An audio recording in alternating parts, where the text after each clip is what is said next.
അച്ഛൻ്റെ ഒരു സ്ക്രിപ്റ്റ് ചെയ്യാനായിട്ട് 10-25-30 വർഷമായിട്ട് കാത്തു നിൽക്കുന്ന ഡയറക്ടേഴ്സ് ഉണ്ട് ഇവിടെ. അപ്പോൾ Priyan sir, Jayaraj sir, Shyam sir, ഇവരെയൊക്കെയാണ് ഞാൻ ആദ്യം ഫസ്റ്റ് നമ്മൾ അപ്രോച്ച് ചെയ്യുന്നത്. എന്താ വെച്ചാൽ എനിക്കറിയാം ഇവർ ഈഗർലി വെയിറ്റിംഗ് ആണെന്നുള്ളത്. പക്ഷേ the idea is to showcase the best of Malayalam cinema to the world. അതായിരുന്നു മനോരഥങ്ങളുടെ പിന്നിലുള്ള ഒരു എന്താ പറയുക, നമ്മളുടെ ഒരു പ്രയോറിറ്റി അതും കൂടിയായിരുന്നു. അച്ഛനൊരു ട്രിബ്യൂട്ട് എന്നതിൽ അപ്പുറം മലയാള സിനിമയുടെ ഏറ്റവും ക്രിയേറ്റീവായിട്ടുള്ള മൈൻഡ്സിനെ നമുക്ക് ലോകത്തിന് മുന്നിൽ പ്രസൻറ്റ് ചെയ്യാമെന്നുള്ളത്. ആസിഫ് ആ സമയത്ത് കൊത്തിൽ അഭിനയിച്ചുകൊണ്ടിരിക്കുക. അപ്പോൾ കൊത്തിന് താടിയൊക്കെ ഉണ്ട്. അപ്പം ഞങ്ങൾ മീറ്റ് ചെയ്തപ്പം പറഞ്ഞു, താടി മാം എടുക്കാൻ പറ്റില്ല, ലുക്ക് കണ്ടിന്യൂറ്റി പ്രശ്നമാവും. പിന്നെ ഞാൻ പറഞ്ഞു, നമുക്ക് ലുക്ക്, എനിക്ക് ഇങ്ങനത്തെ ഒരു ലുക്കല്ല വേണ്ടത്. അപ്പോൾ അങ്ങനെയാണ് നമ്മൾ വിഗ് എന്നുള്ളൊരു, പുള്ളിക്ക് ഹെയർ ഇതുവരെ പുള്ളി വിഗ് വെച്ച് അഭിനയിച്ചിട്ടില്ല. ആദ്യത്തെ സിനിമ വിൽപ്പനയാണ്. മമ്മൂക്ക തന്നെ പറഞ്ഞല്ലോ അന്ന് ലോഞ്ചിന്, എന്നെ കാച്ചി കുറുക്കിയെടുത്തിട്ടുണ്ട്. അപ്പോൾ പക്ഷേ അദ്ദേഹം ആസ് എൻ ആക്ടർ എന്താ പറയുക, അദ്ദേഹത്തിൻ്റെ മനസ്സിൽ ഒരുപക്ഷെ ഒരുപാട് ഇഷ്ടപ്പെടുന്ന ഒരു എഴുത്തുകാരൻ, ആ എഴുത്തുകാരൻ്റെ ഓട്ടോബയോഗ്രഫിക്കൽ എലിമെൻ്റുള്ള ഒരു ക്യാരക്ടർ ചെയ്യുമ്പോൾ ഒരു പക്ഷേ മാനസികമായിട്ട് ഒരുപാട് താതാത്മ്യം പ്രാപിച്ചുകൊണ്ടായിരിക്കാം ചെയ്തത്. ഓളവും തീരവും എന്ന ഷോർട്ട് സ്റ്റോറി ഉണ്ട് അച്ഛന് എഴുതി. അതാണ് നമ്മളിപ്പോൾ സിനിമയാക്കിയിരിക്കുന്നത്. അല്ലാതെ മറ്റേ സിനിമ നമ്മൾ എഡിറ്റ് ചെയ്ത് ചെറുതാക്കി അങ്ങനെയല്ല. പിന്നെ ഓഫ് കോഴ്സ് പ്രിയദർശൻ സാറിനെ പോലൊരു ഡയറക്ടറും സന്തോഷ് ശിവനെ പോലൊരു സിനിമാറ്റോഗ്രാഫറും സാബു സിറിലിനെ പോലൊരു പ്രൊഡക്ഷൻ ഡിസൈനറും വരുമ്പോൾ തീർച്ചയായിട്ടും അതിൻ്റെ എന്താ പറയുക, ഒരു സിനിമയുടെ വിഷൻ തന്നെ മാറും. ഈ കഥകൾക്കൊരു തുടക്കത്തിലൊരു ഇൻട്രൊഡക്ഷൻ വേണം, അത് ആര് ചെയ്യണം എന്നാലോചിച്ചപ്പോൾ തീർച്ചയായിട്ടും എൻ്റെ മനസ്സിൽ ആദ്യം വന്ന പേര് കമലഹാസൻ. ആദ്യത്തെ അദ്ദേഹത്തിൻ്റെ നായകനായിട്ടുള്ള ഹിറ്റ് പടം അച്ഛൻ്റെ സ്ക്രിപ്റ്റിൽ വന്ന കന്യാകുമാരിയാണ്. അപ്പോൾ ആ ഒരു ബന്ധം അവിടെയുണ്ട്. അദ്ദേഹം എന്നും ഒരുപാട് റെസ്പെക്റ്റോടെ കാണുന്ന ഒരു ഇൻ്റർവ്യൂവിൽ പറഞ്ഞതായിട്ട് ഓർക്കുന്നു, നിർമാല്യം 7 തവണ എങ്ങാനും കണ്ടു. അപ്പോൾ ആ ഒരു എത്രയോ തവണ അദ്ദേഹം തിയേറ്ററിൽ പോയി നിർമാല്യം കണ്ടു.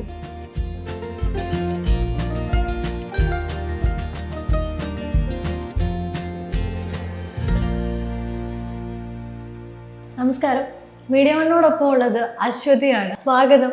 മനോരഥങ്ങളുടെ വിശേഷങ്ങളിലേക്ക് പോവാം. Thank you. ഈ മലയാളത്തിൽ വരുന്ന ഈ അടുത്ത കാലത്തുണ്ടായതിൽ വെച്ച് ഏറ്റവും അധികം താരങ്ങൾ അണിനിരക്കുന്ന ഒരു ചിത്രമാണ്. 9 സിനിമകളും 8 സംവിധായകരുമാണ്. അപ്പം ഇത്രയും വലിയൊരു ഗ്രൂപ്പിനെ ഒന്നിച്ച് കൊണ്ടുപോകുന്നത്, മനോരഥങ്ങൾ സാധ്യമാക്കുന്നത്, അതിനെ എങ്ങനെയാണ് ആദ്യം മുതലേ കൺസീവ് ചെയ്ത് തുടങ്ങിയത്?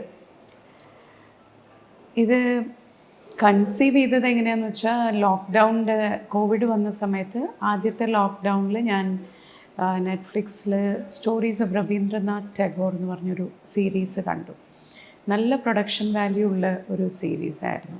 ടാഗോറിൻ്റെ കഥകൾ 26 കഥകൾ അവർ കോർത്തിണക്കി, one link to the other.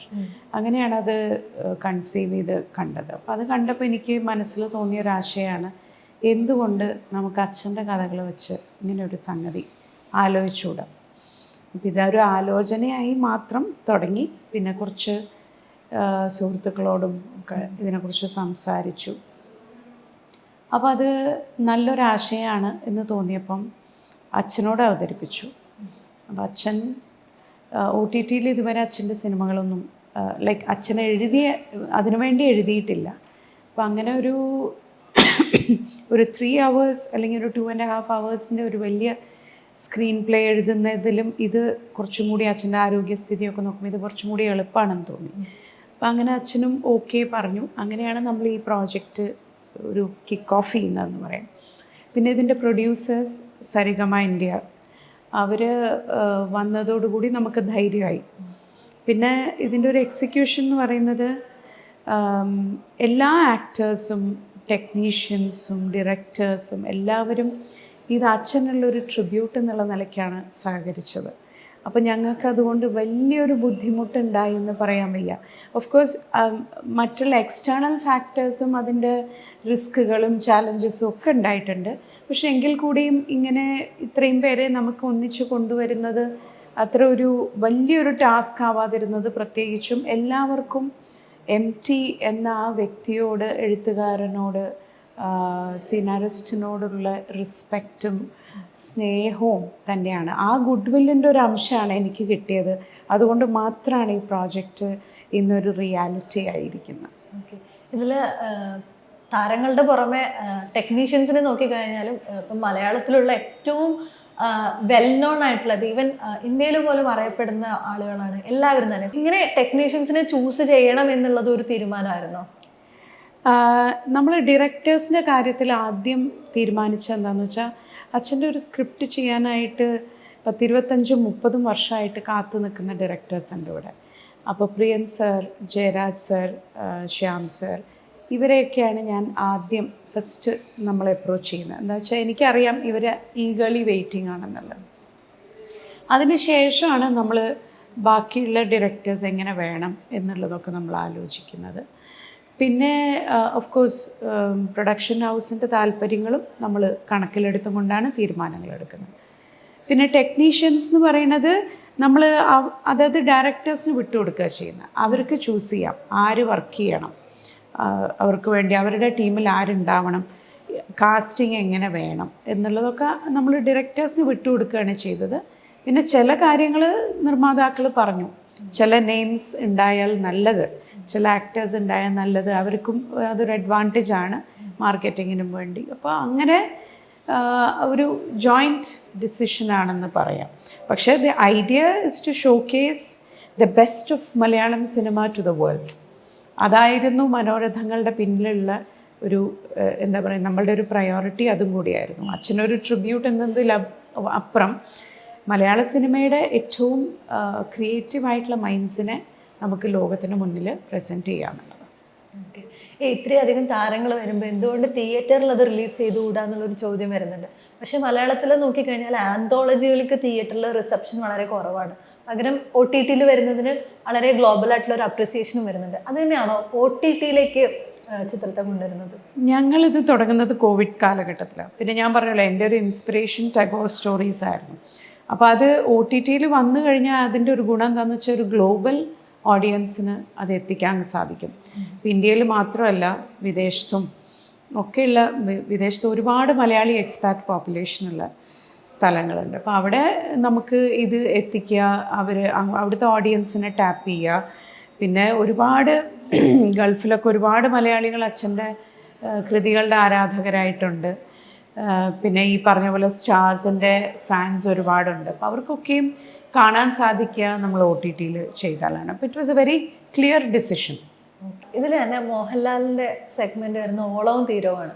അത് മുൻപ് വന്നിട്ടുള്ള സിനിമയായിട്ട് വന്നിട്ടുള്ള ഒരു ചിത്രമാണ്. അപ്പോൾ ഇതേ പ്രോജക്റ്റുമായിട്ട് ഒരു 45 മിനിറ്റിലേക്ക് ഈ ചിത്രത്തിന് ഒതുക്കിയിട്ട് മോഹൻലാൽ സാറിൻ്റെ അടുത്ത് ചെന്നിട്ട് ഇങ്ങനെ കൺസെപ്റ്റ് ഉണ്ടെന്ന് പറഞ്ഞപ്പോൾ എങ്ങനെയാണ് അതിനൊരു റിസപ്ഷൻ ഉണ്ടായത്?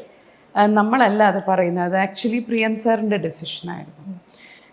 പ്രിയൻ സാറിന്, ലാൽ സാറിന് വേണ്ടി ഒരു കഥ ഏത് വേണം എന്നുള്ളത് നമ്മൾ ആലോചിച്ചുകൊണ്ടിരിക്കുമ്പോഴാണ് പ്രിയദർശൻ സാർ പറയുന്നത്, സാറിൻ്റെ ഒരു വലിയ ആഗ്രഹമാണ്, PN മേനോൻ സാർ പണ്ട് ചെയ്തതാണെങ്കിലും ഓളവും തീരവും എന്നുള്ള കഥ അതിനൊരു സിനിമാ ഭാഷ്യം കൊടുക്കണം എന്ന് സാറിൻ്റെ ഉള്ളിൽ അതിയായ ആഗ്രഹം ഉണ്ടായിരുന്നു.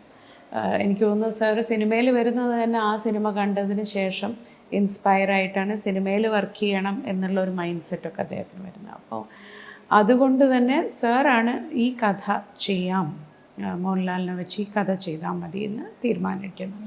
അപ്പോൾ അത് അവർ ദേ ആർ എ ടീം, അവരെത്രയോ വർഷമായിട്ട് ഒരുമിച്ച് വർക്ക് ചെയ്യുന്നൊരു ടീമാണ്. So naturally it was A very easy decision four Priyan sir. Okay, ഈ അതിനിടയിൽ മധു സാർ കുറച്ച് വർഷങ്ങൾക്ക് മുമ്പ് ഒരു മാധ്യമത്തിന് കൊടുത്ത അഭിമുഖത്തിൽ പറയുന്നുണ്ടായിരുന്നു, ഇത് വീണ്ടും സിനിമയാവുന്നത് എന്തിനായിരുന്നു എന്നുള്ളൊരു വിമർശനാത്മകമായിട്ടുള്ള ഒരു അഭിപ്രായം പറഞ്ഞിട്ടുണ്ടായിരുന്നു. അതിനെങ്ങനെയാണ് നിങ്ങൾ റിസീവ് ചെയ്തത്? മധു സാറിൻ്റെ അഭിപ്രായം പറഞ്ഞു. പക്ഷേ ഇതിപ്പോൾ ഈ നമ്മൾ സിനിമയെ കട്ട് ചെയ്ത് ലെങ്ത്ത് കുറച്ച് വീണ്ടും ഒരു സിനിമ എടുക്കുകയല്ല ചെയ്തത്. ഇത് ഓളവും തീരവും എന്നുള്ള ഷോർട്ട് സ്റ്റോറി നമ്മൾ സിനിമയാക്കുക ചെയ്തത്. അപ്പം അച്ഛൻ സ്ക്രിപ്റ്റ് ആയിട്ട് ആദ്യം PN മേനോൻ സാറിന് എഴുതുമ്പോൾ അതൊരു ലോങ് സ്ക്രിപ്റ്റാണ്, 2-2.5 മണിക്കൂറുള്ള സിനിമയാണ്. അതിനെ നമ്മൾ വെട്ടിച്ചുരുക്കുകയല്ല നമ്മൾ ചെയ്തത്.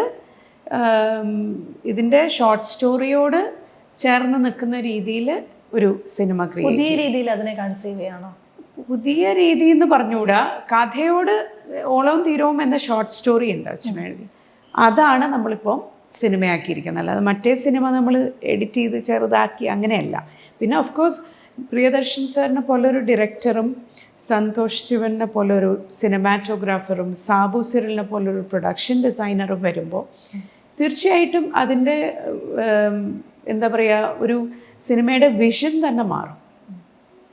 ഇപ്പം രണ്ട് മുൻനിര താരങ്ങൾ ഒന്നിച്ചേരും. ഇപ്പം മോഹൻലാലിനെ കൂടാതെ മമ്മൂട്ടിയും ഒരുമിച്ച് ഒരേ സീരീസിൽ വരികയാണ്. ഇവർ രണ്ടുപേരും സീരീസുകളിലേക്ക് അധികം വന്നിട്ടുമില്ല.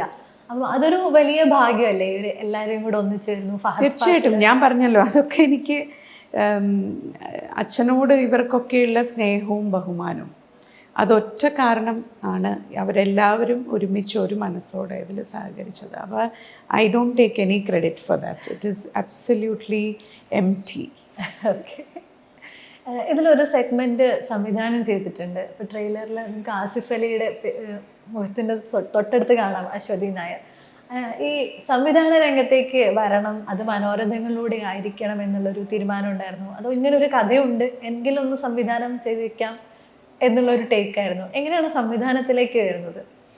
അത് വളരെ യാദൃശ്ചികമായിട്ട് സംഭവിച്ചതാണ്. എനിക്കിതിൽ എൻ്റെ ജോലി ക്രിയേറ്റീവായിട്ടുള്ള കാര്യങ്ങളിൽ ഹെൽപ്പ് ചെയ്യുക.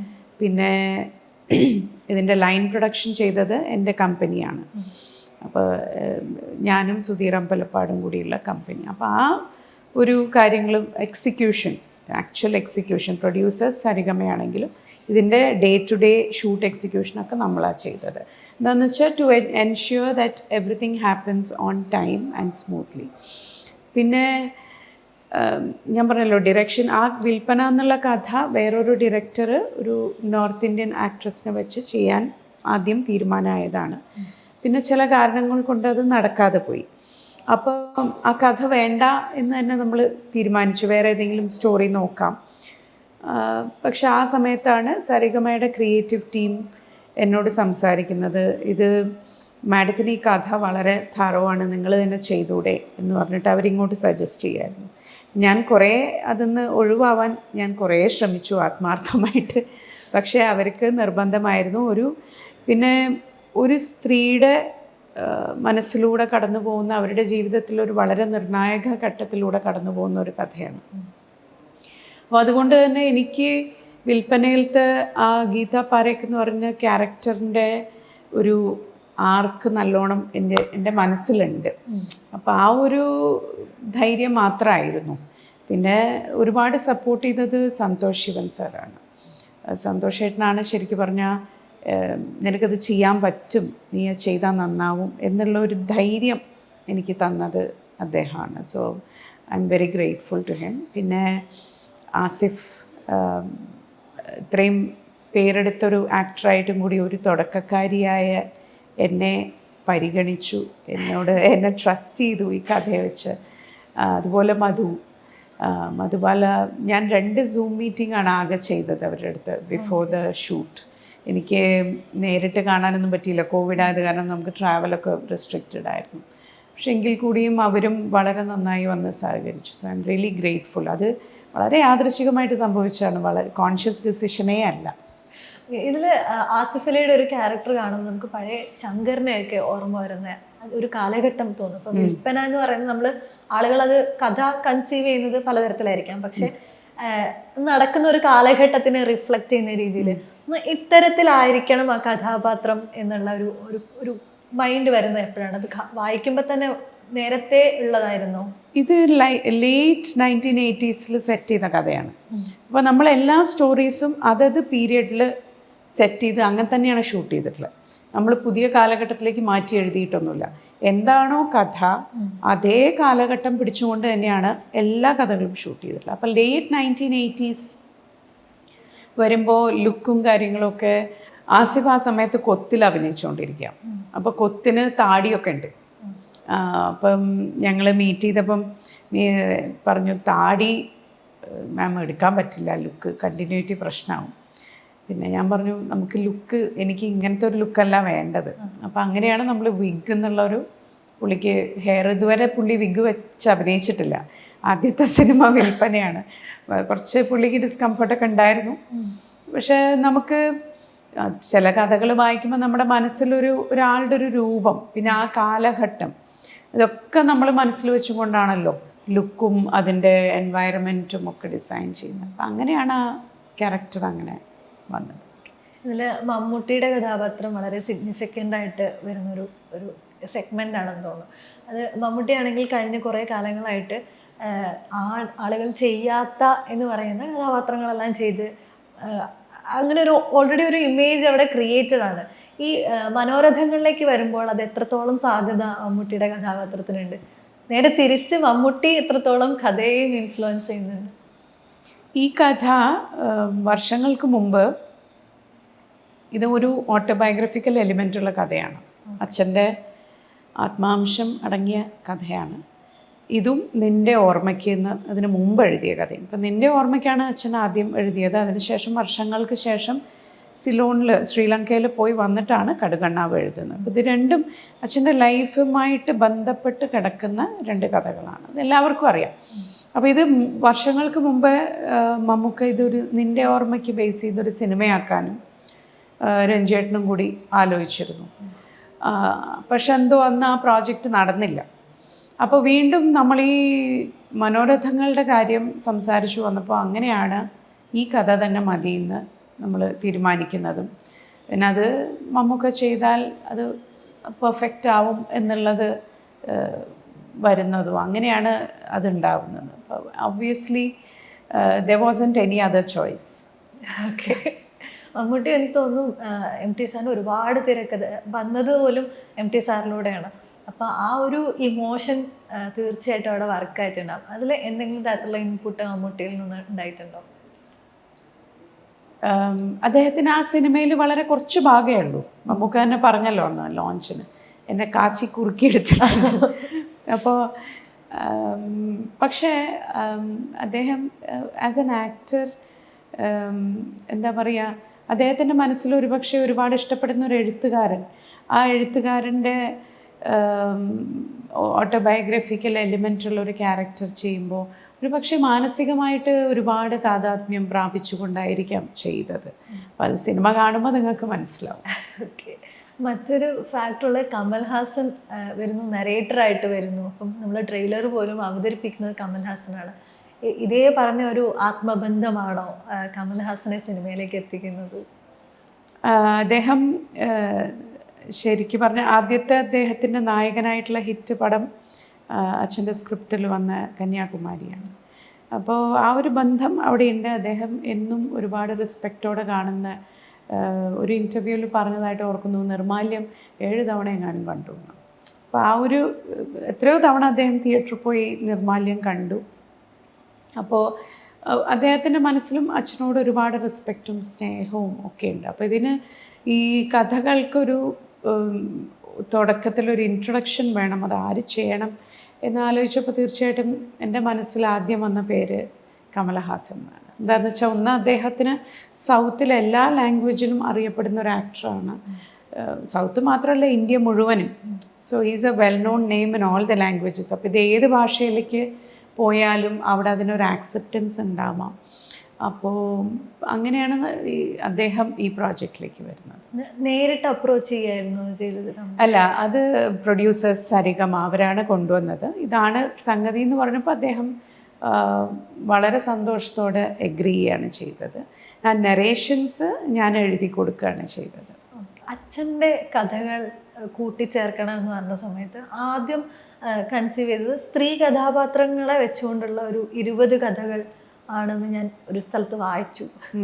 അപ്പോൾ ഈ എം ടി സാറിൻ്റെ കഥകൾ എടുത്തു കഴിഞ്ഞാലും അതിൽ സ്ത്രീ കഥാപാത്രങ്ങൾക്ക് ഭയങ്കര പ്രാധാന്യമുണ്ട്. ഇപ്പം നമ്മൾ തുടക്കത്തിൽ ആദ്യം വന്ന മുറപ്പെണ്ണ്, അവിടെ നിന്ന് തുടങ്ങി ബാക്കി എല്ലാ സിനിമകളിലേക്കും എടുത്തു കഴിഞ്ഞാൽ ഡെപ്തുള്ള കഥാപാത്രം സ്ത്രീകൾക്ക് ഉണ്ടാകുന്നുണ്ട്. അപ്പം ഇത്തരം കഥാപാത്രങ്ങളെ ചൂസ് ചെയ്തത് അതൊരു ഡിസിഷൻ ആയിരുന്നു എന്ന് തോന്നിയിട്ടുണ്ടോ? അല്ല, ആ വായിച്ചത് തെറ്റാണ്.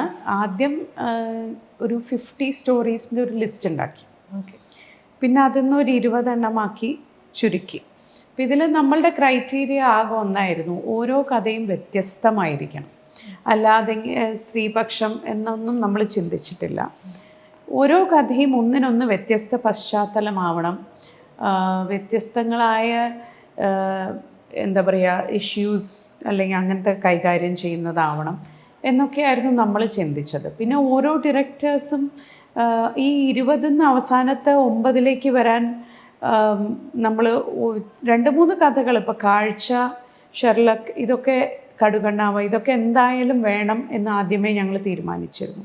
അതല്ലാത്ത കഥകൾ നമ്മൾ ഡയറക്ടേഴ്സായിട്ട് ഒരു മ്യൂച്വൽ ഡിസ്കഷൻ്റെ ബേസിസിലാണ് ഫൈനലൈസ് ചെയ്യുന്നത്. അങ്ങനെയാണ് ഈ ലിസ്റ്റ് ഉണ്ടാവുന്നത്. ഓക്കെ, ഇതിൽ 2 സിനിമകൾ പ്രിയദർശനാണ് സംവിധാനം ചെയ്യുന്നത്. ഈ എല്ലാവരും ഒരു സിനിമ ഡയറക്റ്റ് ചെയ്യുമ്പോൾ 2 സിനിമയും പ്രിയദർശനാണ്. അത് അദ്ദേഹത്തിന് തന്നെ ഒരു ടേക്കായിരുന്നോ, അതോ കഥയോടുണ്ടായ? നമ്മൾ ആദ്യം ഫസ്റ്റ് സർ ചെയ്തത് ശിലാലിഖിതമാണ്. പിന്നെ ആ ഷൂട്ടൊക്കെ തുടങ്ങി കുറച്ച് കഴിഞ്ഞപ്പോഴാണ് ലാൽ സർ ആദ്യം നമ്മൾ അപ്രോച്ച് ചെയ്യാതിരുന്ന. ആദ്യം അദ്ദേഹം ബാരോസിൻ്റെ പ്രിപ്പറേഷനിലും ബാരോസിൻ്റെ ഷൂട്ട് നടക്കലും ഭയങ്കര തിരക്കുള്ള സമയമായിരുന്നു. അപ്പോൾ ഏകദേശം ഷൂട്ട് അതിൻ്റെ ഏകദേശം കഴിയാറായപ്പോഴാണ് നമ്മൾ ലാൽ സാറിനെ അപ്രോച്ച് ചെയ്യുന്നത്. അപ്പോൾ സാറിന് കുഴപ്പമില്ല, സാറിന് താല്പര്യമുണ്ട് എന്ന് പറഞ്ഞപ്പോൾ പിന്നെ ഹൂ വിൽ ഡിറക്റ്റ് എന്നുള്ളതിന് പിന്നെ വേറെ നമ്മളൊന്നും ആലോചിച്ചില്ല. എന്താണെന്ന് വെച്ചാൽ അദ്ദേഹം ഏറ്റവും കൂടുതൽ കംഫർട്ടബിൾ പ്രിയൻ സാറിനോടാണ്. അപ്പോൾ പ്രിയൻ സാറിലൂടെ തന്നെ നമ്മൾ ആ പ്രോജക്റ്റ് പ്ലാൻ ചെയ്യാറ്. ശ്യാമപ്രസാദിൻ്റെ ഒരു സെഗ്മെൻറ്റിൽ പാർവതി അവതരിപ്പിക്കുന്ന കഥാപാത്രമുണ്ട്. അപ്പോൾ അവരുടെ ഒരു കുറച്ച് വ്യത്യസ്തമായിട്ടുള്ള ഒരു ഗെറ്റപ്പ് തന്നെയാണ് അതിനകത്ത്. ഒരു കാലഘട്ടത്തിൽ നമ്മൾ കണ്ട് ഇഷ്ടപ്പെട്ട നായികമാർ, അവരിപ്പം ഇല്ലാത്ത ഒരു നായിക വേഷം, അത് ഇപ്പോൾ സോഷ്യൽ മീഡിയയിലാണെങ്കിലും കൂടുതലായിട്ട് അവരുടെ ക്യാരക്ടറിനെ ആഘോഷിക്കുന്നുണ്ട്. ഒരു കഥാപാത്രത്തിൻ്റെ ഒരു ജിസ്റ്റ് നമ്മളോട് ഷെയർ ചെയ്യാൻ പറ്റുമോ? സുധക്കുട്ടി, അതാണ് കാഴ്ചയിലത്തെ ഹീറോയിൻ. സുധ എന്ന് പറയുന്നത് അവരുടെ ഒരു വളരെ ഡിഫിക്കൾട്ട് മാരേജിൽ അകപ്പെട്ടു പോയ ഒരാളാണ്. അതിന്ന് രക്ഷപ്പെടാൻ അവർക്ക് ആഗ്രഹമുണ്ട്, അതിനുവേണ്ടി അവർ ശ്രമിക്കുന്നുണ്ടെങ്കിലും അവരുടെ ചുറ്റുപാടുകൾ അതിന് സമ്മതിക്കുന്നില്ല. ഒരു ഗ്രാമത്തിൽ ജനിച്ചു വളർന്ന സുധ ഇപ്പോൾ ജീവിക്കുന്നത് നഗരത്തിലാണ്. അപ്പോൾ ഗ്രാമത്തിലേക്ക് തിരിച്ചു വരുമ്പോഴേക്കും ഇവർ തമ്മിലുള്ള അകൽച്ചയെക്കുറിച്ചൊക്കെ ഇവിടെ സംസാര വിഷയമായിരിക്കുന്നു. ആ കാഴ്ച എന്ന് പറയുന്ന ഷോർട്ട് സ്റ്റോറി ഒരുപാട് ഭാഷകളിലേക്ക് തർജ്ജമ ചെയ്യപ്പെടുകയും ഒരുപാട് സ്ഥലത്ത് ചർച്ചാ വിഷയമാവുകയും ചെയ്ത ഒരു ഷോർട്ട് സ്റ്റോറിയാണ്. അപ്പോൾ അതുകൊണ്ട് തന്നെ അത് ഈ ലിസ്റ്റിൽ ഉണ്ടാവണമെന്ന് ഞങ്ങൾക്ക് നിർബന്ധമായിരുന്നു. And Parvathi is a fantastic actress. She's carried the role so well. Okay, ഈ കഥയുടെ പശ്ചാത്തലം ഇപ്പം നേരത്തെ പറഞ്ഞു, ഒരു ഗ്രാമത്തിൻ്റെ പശ്ചാത്തലമാണ് ഈ കഥ നടക്കുന്നത്. എനിക്ക് തോന്നുന്നു ഇതിൽ മിക്ക കഥകളും അല്ലെങ്കിൽ MT യുടെ കഥകളെന്ന് നമ്മൾ ആലോചിക്കുമ്പോൾ തന്നെ നമ്മുടെ ഉള്ളിലേക്ക് ഒരു വള്ളവനാടൻ ഗ്രാമം കയറി വരും. പക്ഷേ ഇന്ന് അത് ചിത്രീകരിക്കുക എന്ന് പറയുന്നത് ശ്രമകരമായിട്ടുള്ളൊരു കാര്യമായിരിക്കാൻ സാധ്യതയുണ്ട്. അത്തരം സ്ഥലങ്ങളിൽ ലൊക്കേറ്റ് ചെയ്യുക, അത്തരം ആളുകളെ കൺസീവ് ചെയ്യുക, അത്തരം ചുറ്റുപാടുകൾ ഉണ്ടാക്കിയെടുക്കുക എന്ന് പറയുന്നത്, അത് പ്രൊഡക്ഷനെ സംബന്ധിച്ചിടത്തോളം എത്രത്തോളം ചലഞ്ചിങ് ആയിരുന്നു? കുറച്ച് ചാലഞ്ചിങ് ആയിരുന്നു. പക്ഷെ ഭാഗ്യവശാൽ ഈ വള്ളുവനാട് ഭാഗത്ത് ഇപ്പോഴും കുറച്ച് പഴയ വീടുകളും കുളങ്ങളും ഒക്കെ ഉണ്ട്. അപ്പോൾ അത് ഉള്ളിടത്തോളം കാലം വലിയ ബുദ്ധിമുട്ടുണ്ടാവില്ല തോന്നുന്നു. പിന്നെ കുറച്ച് പല സ്ഥലത്തായിട്ടാണ് നമ്മൾ ചിത്രീകരണം. പാലക്കാട് ഭാഗം ഉണ്ടായിരുന്നു, ഒറ്റപ്പാലം. ഒരു കഥ കണ്ണൂരാണ് ചെയ്തത്, ഒരു കഥ വയനാടാണ് ചെയ്തത്, പിന്നെ തൊടുപുഴയിലുണ്ടായിരുന്നു. അങ്ങനെ ഒരുപാട് കേരളത്തിലാണ് ഒരുപാടെണ്ണം ചെയ്തത്. പക്ഷേ ചാലഞ്ചിങ് ആണ്. ഐ തിങ്ക് ആർട്ട് കൈകാര്യം ചെയ്യുന്ന പ്രൊഡക്ഷൻ ഡിസൈനേഴ്സിനും ആർട്ട് ഡയറക്ടേഴ്സിനുമാണ് ഏറ്റവും വലിയ ബുദ്ധിമുട്ടെന്ന് വെച്ചാൽ ആ കാലഘട്ടം, പ്രത്യേകിച്ച് കടുകണ്ണാവ പോലത്തെ സിനിമ എന്ന് പറയുമ്പോൾ അതിലൊരു സെഗ്മെൻറ്റ്, അതിൻ്റെ ഒരു ഭാഗം എന്ന് പറയുന്നത് 1947-48 ആ കാലഘട്ടമാണ് കാണിക്കുന്നത്. അപ്പോൾ അത് വേണുഗോപാലിൻ്റെ ബാല്യം. അപ്പോൾ ആ കാലഘട്ടത്തിലുള്ള സാധനങ്ങളൊക്കെ സോഴ്സ് ചെയ്യുക, അതൊക്കെ ഭയങ്കര ചാലഞ്ച് തന്നെയായിരുന്നു.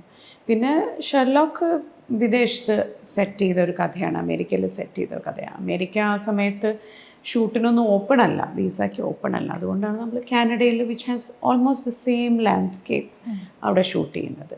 പിന്നെ കടുകണ്ണാവയിൽ ചില ഭാഗങ്ങൾ നമ്മൾ ആക്ച്വലി ശ്രീലങ്കയിൽ തന്നെ പോയി ഷൂട്ട് ചെയ്യുക ചെയ്തു. ബിക്കോസ് അപ്പോഴാണ് അതിൻ്റെ ഒരു ഒത്തൻറ്റിസിറ്റി നമുക്ക് മെയിൻറ്റെയിൻ ചെയ്യാൻ പറ്റുക. പക്ഷെ ആ കാലഘട്ടത്തിൽ ശ്രീലങ്കയും ഇപ്പോഴത്തെ ശ്രീലങ്കയും തമ്മിൽ വലിയ മാറ്റമാണല്ലോ ഉള്ളത്.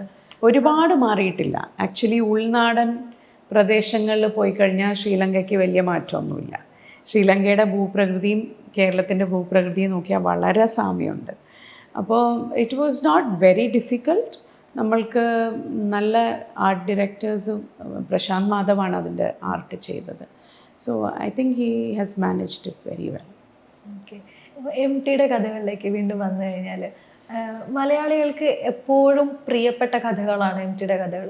അതിൽ മിക്കതിപ്പം എൻ്റെ അച്ഛനൊക്കെ പറഞ്ഞു കേട്ടിട്ടുണ്ട് 1950കളുടെ അവസാനത്തിൽ മാതൃഭൂമിയിൽ വന്നിട്ടുള്ള പകലും പാതിരാവും അതൊക്കെ അന്നേ വായിച്ചിട്ടുണ്ട്, അന്നേ നോട്ട് ചെയ്യപ്പെട്ടിട്ടുണ്ടായിരുന്നു എന്ന് പറഞ്ഞു കേട്ടിട്ടുണ്ട്.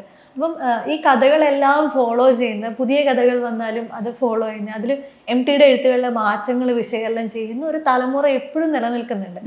ഇവരിലേക്ക് ഈ കഥകൾ വീണ്ടും വരുമ്പോൾ അതിനെ വിമർശനാത്മകമായിട്ട് ആളുകൾ കാണാം. അപ്പം അത്രയും സസൂക്ഷ്മമായിട്ട് വേണം ചെയ്യാൻ എന്നുള്ളൊരു ഡിസിഷൻ ഉണ്ടായിരുന്നു. അത് എത്രത്തോളം സിനിമയെ രണ്ട് തരത്തിലും ബാധിക്കുമെന്ന് തോന്നുന്നു? വിമർശനങ്ങൾ എല്ലാ കാലഘട്ടത്തിലും ഉണ്ടാവും. അത് ഒരു കലയെ സംബന്ധിച്ചിടത്തോളം അതിനിപ്പോൾ സിനിമയാവട്ടെ എന്താവട്ടെ, that is always there. Criticisms എപ്പോഴും ഉണ്ടാവും. പക്ഷേ ഇതിൽ നമ്മൾ, ഞാൻ പറഞ്ഞല്ലോ, ട്രൂ ടു ദ സ്റ്റോറി, കഥകൾ എന്താണോ അതിനോട് 100% നീതി പുലർത്തിക്കൊണ്ട് അതിന് ദൃശ്യഭാഷ്യം കൊടുക്കുക എന്നുള്ളതാണ് ഡയറക്ടേഴ്സിനുണ്ടായിരുന്ന ചാലഞ്ച്. അത് എല്ലാവരും അവരവരുടെ മാക്സിമം ഭംഗിയാക്കി തന്നെ ചെയ്തിട്ടുണ്ടെന്ന് എനിക്ക് പറയാൻ പറ്റും. പിന്നെ ഓരോരുത്തരുടെയും പേഴ്സണൽ പ്രിഫറൻസസ് ഡിഫർ. അപ്പോൾ നമ്മൾ ഒരു തലമുറ അത് ഇഷ്ടപ്പെടുമോ ഇല്ലയോ എന്നൊക്കെ ആലോചിച്ചിട്ട് നമ്മൾ നിന്നിട്ടൊന്നും കാര്യമില്ല. നമ്മളൊരു സംഗതി ചെയ്യാൻ നമ്മൾ തീരുമാനിക്കുന്നു, അതിന് ഏറ്റവും നല്ല രീതിയിൽ നമ്മൾ പ്രസൻറ്റ് ചെയ്യുന്നു. അത് rest we leave it. Okay. ഈ കാഴ്ചയിലേക്ക് തിരിച്ചു വന്നു കഴിഞ്ഞാൽ, കാഴ്ച ഒരു വലിയ കാലയളവിന് ശേഷം ശ്യാമപ്രസാദ് സംവിധാനം ചെയ്യാണ്. അത് MTയിലൂടെ വേണമെന്നുള്ളത് അദ്ദേഹത്തിൻ്റെ ഒരു നിർബന്ധമായിരുന്നു, അല്ലെങ്കിൽ ഇത്രയും കാലം ഇതേ സിനിമയെ കൺസീവ് ചെയ്യാനുള്ള പ്രോസസ്സിലായിരുന്നു? അല്ല, ഞാൻ പറഞ്ഞല്ലോ, ഇത് നമ്മൾ ഈ മനോരഥങ്ങളുടെ പ്രോജക്റ്റ് നമ്മൾ തീരുമാനിച്ചപ്പോൾ തന്നെ എനിക്ക് തോന്നിയത്, എൻ്റെ മനസ്സിലെന്താണെന്ന് വെച്ചാൽ, അച്ഛൻ്റെ ഒരു കഥ ചെയ്യാൻ ഒരുപാട് കാലമായിട്ട് ആഗ്രഹിക്കുന്ന ചില ഡയറക്ടേഴ്സ് ഉണ്ട്. അപ്പോൾ അവർക്ക് ആദ്യം പ്രയോറിറ്റി കൊടുക്കുക, അതിന് ശേഷം മതി മറ്റുള്ളവരെ പരിഗണിക്കുന്നത്. അപ്പോൾ അങ്ങനെയാണ് നമ്മൾ ശ്യാം സാറിൻ്റെ അടുത്ത് പോകുന്നത്. ശ്യാം സാർ വർഷങ്ങൾക്ക് മുമ്പ് അച്ഛനോട് ചില സിനിമകൾ ചെയ്യാൻ താല്പര്യമായിട്ട് അപ്രോച്ച് ചെയ്തിട്ടുണ്ട്. പക്ഷേ അന്ന് എന്തൊക്കെയോ കാരണം കൊണ്ട് അത് നടന്നില്ല. അപ്പം ഇത് വന്നപ്പോൾ അദ്ദേഹം വളരെ സന്തോഷത്തോടെ ചെയ്യാൻ ഇതാക്കുമായിരുന്നു. അങ്ങനെയാണ് കാഴ്ചയിലേക്ക് അദ്ദേഹം വരുന്നത്. ഓക്കെ. ഈ അച്ഛൻ്റെ കഥകൾ വായിച്ച് വളർന്നൊരു ബാല്യം ഉണ്ടായിരിക്കുമല്ലോ. മുന്നേ പറഞ്ഞിട്ടുണ്ട് ഈ ഒരു ഇൻഫ്ലുവൻസ് കാരണമാണ് വായനയിലേക്ക് വരുന്നത് എന്നൊക്കെ. ഈ ഏറ്റവും കൂടുതൽ ഫീൽ ചെയ്തിട്ടുള്ള, അല്ലെങ്കിൽ ഒരു സിനിമയായിട്ട് കാണണം, അല്ലെങ്കിൽ എല്ലാ കാലവും കൂടെ കൊണ്ട് നടക്കണം എന്ന് പറഞ്ഞൊരു കഥാപാത്രമോ കഥയോ ഉണ്ടാവും കൂടെ? വലിയ ബുദ്ധിമുട്ടാണ് ആ ചോദ്യം. എനിക്ക് കാഴ്ചയിലെ സുധക്കുട്ടിയെ വലിയ ഇഷ്ടമാണ്. എൻ്റെ പെരന്യൽ ഫേവറേറ്റ്സിലൊരു കഥയാണത്. എന്നും ഒരുപാട് തവണ വായിക്കുകയും വീണ്ടും വീണ്ടും വായിക്കുകയും ചെയ്യുന്നൊരു കഥയാണ് കാഴ്ച. കാഴ്ചയിലെ സുധ നമുക്ക് ഓരോരുത്തർക്കും റിലേറ്റ് ചെയ്യാൻ പറ്റുന്ന, സ്ത്രീകൾക്ക് ഓരോരുത്തർക്കും റിലേറ്റ് ചെയ്യാൻ പറ്റുന്ന ഒരു ക്യാരക്ടറാണ്. പിന്നെ എനിക്ക് മഞ്ഞിലെ വിമലയെ വലിയ ഇഷ്ടമാണ്. അപ്പോൾ ഏത് റീഡിംഗ് ഡേക്കും പുസ്തകം ഏതെങ്കിലും ഒന്ന് വായിക്കാൻ പറഞ്ഞാൽ ഞാൻ മഞ്ഞ എടുക്കുള്ളൂ. അത് വലിയ ഇഷ്ടമുള്ള നോവലാണ്. പെട്ടെന്ന് ചോദിക്കുമ്പോൾ ഇങ്ങനെയൊക്കെയാണ് ഓർമ്മ വരുന്നത്. ഓരോ കഥയ്ക്കും അതിൻ്റെതായിട്ടുള്ള പ്രാധാന്യം ഉണ്ട്. പിന്നെ എനിക്ക് സിനിമയിൽ അങ്ങനെ ഒരു സ്ത്രീ കഥാപാത്രം എന്ന് പറയുമ്പോൾ പരിണയത്തിലെ ധാത്രി വലിയ ഇഷ്ടമുള്ളൊരു ക്യാരക്ടറാണ്. അപ്പോൾ അങ്ങനെയൊക്കെ ലിസ്റ്റ് പറയാൻ പോയാൽ കുറേ പറയേണ്ടി വരും. നേരത്തെ പറഞ്ഞതിന് തുടർച്ചയായിട്ട് നോക്കുകയാണെങ്കിൽ സ്ത്രീ കഥാപാത്രങ്ങളിൽ പരിണയം മാത്രമല്ല, ഒരു വടക്കൻ വീരകഥയിൽ പോലും അതിൽ മെയിൻ കഥാപാത്രം അല്ലെങ്കിൽ പോലും അതിലെ സ്ത്രീ കഥാപാത്രങ്ങൾ വളരെ ശക്തമാണ്. ഒരേ സമയം അവരുടെ സെക്ഷുവാലിറ്റിയെയും അവരുടെ എക്സിസ്റ്റൻസിനെയും ഒക്കെ കൂടിച്ചേർന്നുള്ളൊരു ഫിലോസഫി കൂടെ അതിലുണ്ട്.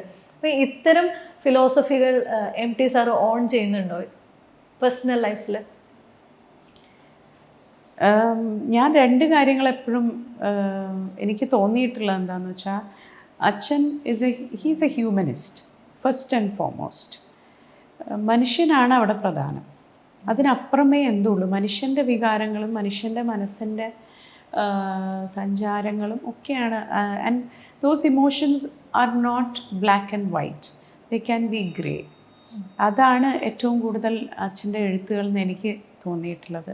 പിന്നെ ഹീ ഈസ് എ ഫെമിനിസ്റ്റ് എന്ന് എനിക്ക് തോന്നിയിട്ടുണ്ട് പലപ്പോഴും. എന്താണെന്ന് വെച്ചാൽ സ്ത്രീകൾ, ആസ് യു സേ, ഈ സ്ത്രീ കഥാപാത്രങ്ങളുടെ ഒരു സ്ട്രക്ചറും അവരുടെ ഒരു മാനസികമായിട്ടുള്ള തലങ്ങൾ എങ്ങനെ സൂക്ഷ്മമായിട്ട് മനസ്സിലാക്കി എഴുതിയിട്ടുണ്ട് എന്നുള്ളത് നോക്കുമ്പോൾ എനിക്ക് എപ്പോഴും തോന്നാറുണ്ട്. എൻ്റെ മുമ്പിലുള്ള ഏറ്റവും നല്ല ഫെമിനിസ്റ്റ് എക്സാമ്പിൾ ഞാൻ എൻ്റെ അച്ഛനെയും ഞാനതിൽ ഉൾപ്പെടുത്തും. എന്താണെന്ന് വെച്ചാൽ ഈവൺ ഇൻ ലൈഫ് നമ്മൾക്ക് as A girl, even when growing up, വളർന്നു വരുമ്പോൾ തന്നെയും എനിക്ക് എൻ്റെ ലൈഫിൽ ഞാൻ എടുക്കേണ്ട തീരുമാനങ്ങൾ എടുക്കാനുള്ള പൂർണ്ണ സ്വാതന്ത്ര്യവും, നമ്മൾ ഏത് വഴിയിലൂടെ നടന്നാലും നമ്മളെ സപ്പോർട്ട് ചെയ്യുക, പിന്നെ അത് അവനവന് ധൈര്യം ഉണ്ടെങ്കിൽ അവനവൻ ചെയ്തോളും എന്നുള്ള ഒരു സപ്പോർട്ട് അവിടെ നിന്ന് കിട്ടുന്നുണ്ട്. ഒരു അണ്ടർസ്റ്റാൻഡിങ് ഉണ്ട്. സ്ത്രീകൾക്കൊരു സ്പേസ് വേണം, അവനവൻ്റെ ക്രിയേറ്റിവിറ്റിക്ക് ഒരു സ്പേസ് വേണം എന്ന് ഒരു ക്ലിയർ അണ്ടർസ്റ്റാൻഡിങ് ഉള്ള ഒരു വ്യക്തിയാണ്. So I think that is how I like to put it. ഈ ഒരു ക്രിയേറ്റീവ് പ്രോസസ്സിലേക്ക് വരുന്ന സമയത്തും അച്ഛൻ എന്നുള്ള നിലയിൽ എത്രത്തോളം സപ്പോർട്ടീവ് ആയിരുന്നു പ്രൊഡക്ഷൻ്റെ ഭാഗത്തേക്ക് വരുന്നു? ഒരുപാട്. അച്ഛന് കുറച്ച് ഭയമൊക്കെ ഉണ്ടായിരുന്നു എന്ന് തോന്നുന്നു. വെച്ചാൽ ഇവള് ഇതുവരെ കൈവയ്ക്കാത്തൊരു മേഖല, ഇവളവിടെ പോയി ബുദ്ധിമുട്ടരുത് എന്നൊക്കെ മനസ്സിൽ ചെറിയ വ്യാകുലതകൾ ഉണ്ടായിട്ടുണ്ടാവാം. എന്നോട് തുറന്നൊന്നും അങ്ങനെ നേരിട്ടൊന്നും പറഞ്ഞിട്ടില്ല. പക്ഷേ എനിക്കറിയാം, അമ്മയായിട്ടുള്ള കോൺവെർസേഷൻസ് ഞാൻ മനസ്സിലാക്കിയിട്ടുണ്ട്. പലപ്പോഴും അച്ഛൻ ആ ഒരു കരുതലും ഇതുമൊക്കെ ഉണ്ട്. എന്തെങ്കിലും അറിയാത്തൊരു മേഖലയിൽ അവൾ പോയി ചെയ്യുമ്പോൾ എന്തെങ്കിലും ബുദ്ധിമുട്ടുകൾ വരുമോ എന്നുള്ള കുറച്ച് ആശങ്കകളൊക്കെ ഉണ്ടായിട്ടുണ്ടാവാം, എന്നോട് നേരിട്ട് പറഞ്ഞില്ലെങ്കിലും. ഓക്കെ, ഈ സിനിമാ രംഗത്ത് തുടരണം അല്ലെങ്കിൽ സംവിധാന രംഗത്ത് തുടരണം എന്നുള്ളൊരു പദ്ധതി ഉണ്ടോ? അതോ നൃത്തത്തിൽ തന്നെ അത് മാത്രമായിട്ട് മുന്നോട്ട് പോകണം എന്നുള്ളത്? അല്ല, dance has always been there, അത് ഇനിയും ഉണ്ടാവും. ഇതൊരു പുതിയ മേഖലയാണ്. എൻ്റെ ആദ്യത്തെ പടം, അതിൻ്റെ പ്രോസസ്സ് ഞാൻ എൻജോയ് ചെയ്തു.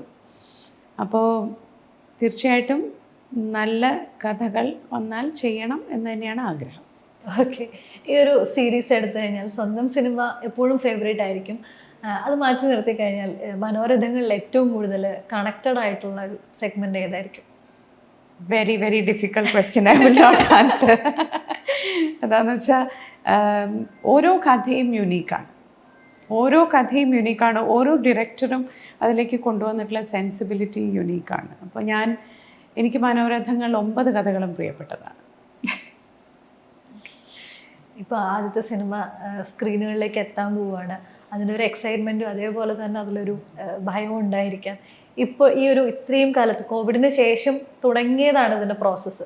ഇത്രയും വർഷമായിട്ട് അതിന് പുറകെ തന്നെയാണ്. അപ്പം അതിൻ്റെ ഒരു സാക്ഷാത്കാരത്തിൽ എത്തി നിൽക്കുന്ന സമയത്ത് എന്ത് തോന്നുന്നു?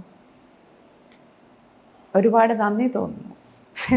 ഒരുപാട് നന്ദി to the universe, to all the actors, directors, technicians. ഇതിൻ്റെ ഭാഗമായി പ്രവർത്തിച്ച ഓരോരുത്തരോടും നന്ദിയുണ്ട്, സന്തോഷമുണ്ട്, എക്സൈറ്റ്മെൻ്റ് ഉണ്ട്, ടെൻഷനുണ്ട്. പക്ഷെ എന്നാലും എല്ലാത്തിനും അപ്പുറം ഒരുപാട് നന്ദിയുണ്ട് പ്രകൃതിയോടും ഈശ്വരനോടും ഒക്കെ ഇത് സാധിച്ചു തന്നത്. Okay, thank you. നിങ്ങളോട് ഞങ്ങൾക്കും ഏറെ നന്ദിയുണ്ട്. Thank you so much. Thank you.